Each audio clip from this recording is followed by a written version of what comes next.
Hello, I'm Dr. Sri Banerjee, core faculty for the College of Health Sciences and Public Policy at Walden University with the joint faculty appointment at Ross University School of Medicine.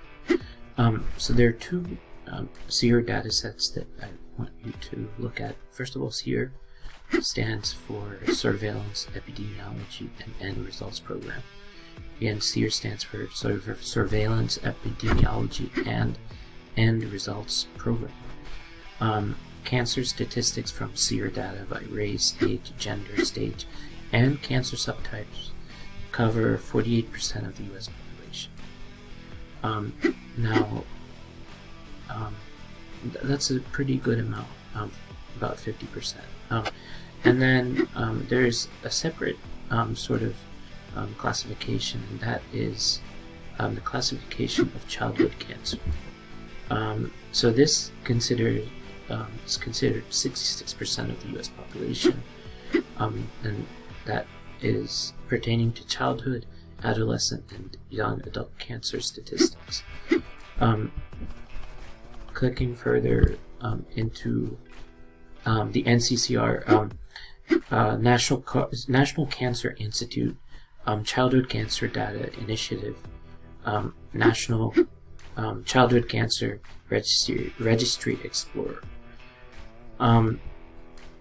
So you have data and images which get downloaded. But then about the National Childhood Cancer Registry, trends over 1999 to 2018. And so there's annual percentage change, which is important to note, as long as in conjunction to understanding a geospatial type. And then unique age groupings for children and adolescents and young adults.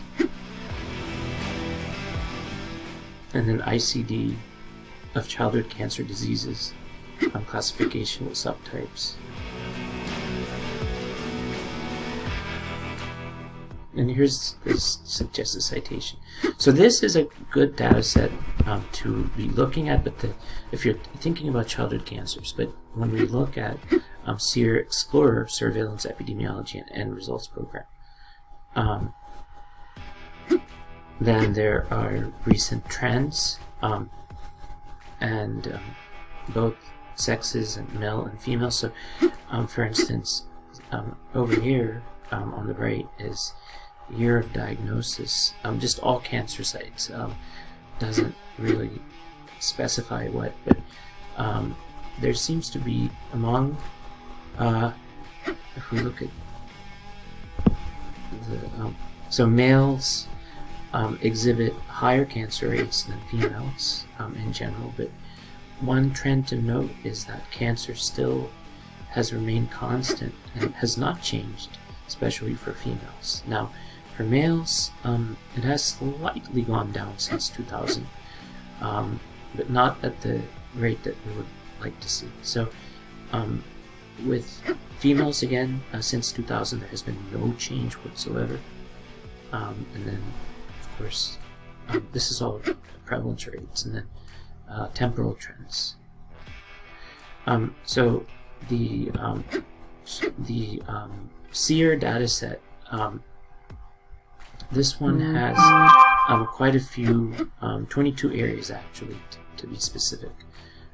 San Francisco, Connecticut, Hawaii, Iowa, New Mexico, Seattle, Utah, Atlanta, San Jose, Monterey. So you can look at that list on your own, but this is just confidence intervals, age-adjusted cancer query systems, and state cancer profiles. So take a look at the resources that are available through SEER, and try to take a look at it if you haven't.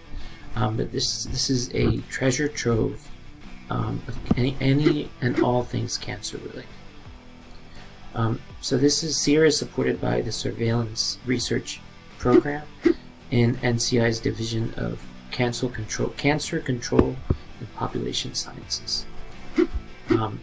You can click on that a bit more on the bottom of the page. And this is the DCCPS aims to reduce, and again, part of NIH, cancer risk in incidence and death, and enhance quality of life for cancer survivors by supporting innovative research and recommending ways to apply that research in quality healthcare delivery. So stay up to date on everything from DCCPS. And there's funding opportunities that you can take advantage of, sample grant applications, training and career development, and funding announcements. Research portfolios, not only research initiatives, but funding, history, and trends. Then program areas, epidemiology and genomics, which is always music to my ears, behavioral research, healthcare delivery research, health disparities and health equity, implementation, science, surveillance, and survivorship. So take a look at some of these documents that have been provided for you, and take some time maneuvering through it. Again, there's two main data sets that I've introduced you to, and that is the SEER Surveillance Epidemiology and End Results Program, and then again looking at different cancer site in terms of NCCR, which is the National Childhood Cancer Registry. And that concludes this.